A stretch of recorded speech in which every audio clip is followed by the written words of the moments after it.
Assalamualaikum. Resepi saya untuk hari ini ialah paru goreng kunyit.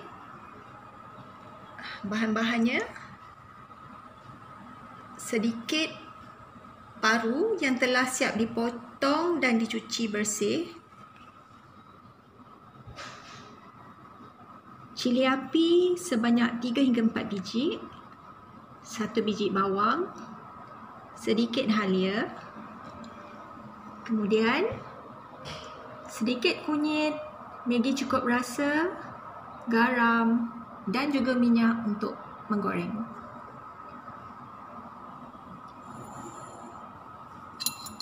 Mula-mula kita masukkan paru.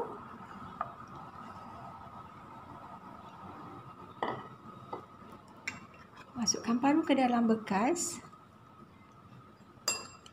Campurkan ke semua bahan.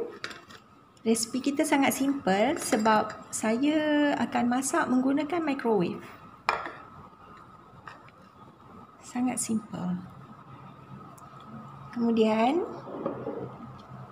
saya akan masukkan sedikit kunyit.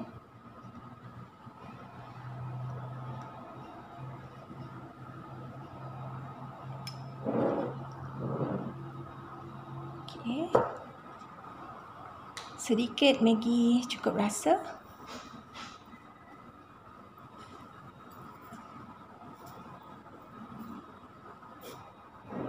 Kemudian saya akan tambahkan sedikit garam.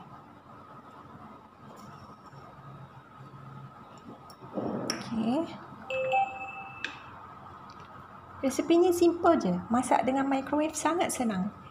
Kemudian masukkan minyak. Dan gaul rata.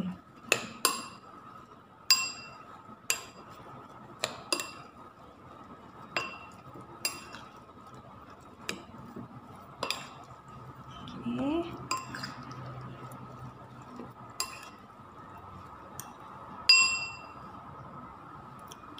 Dah rata.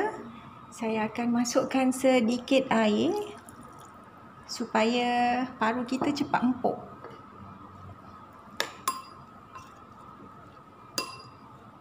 Dan step akhir, masukkan ke dalam microwave.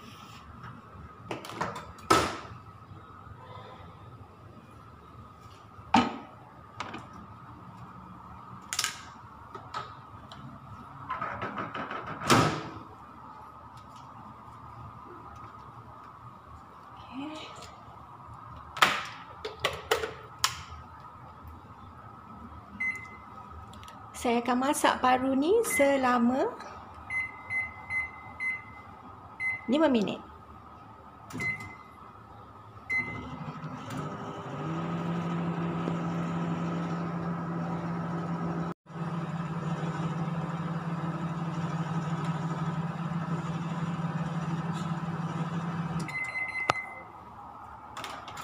Okey, cukup 5 minit.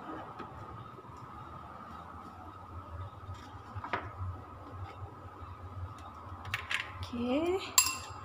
Setelah 5 minit, kita keluarkan dulu dan kacau.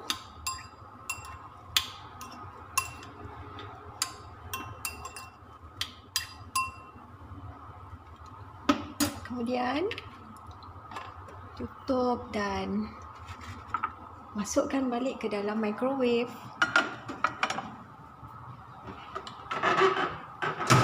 Kita tambahkan lagi masa selama 5 minit.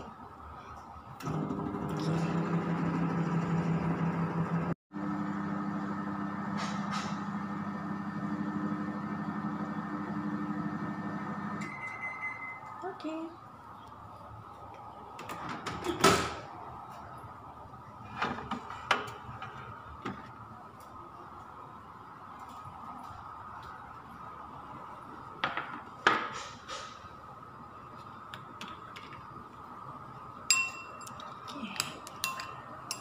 Paru goreng kunyit dah siap.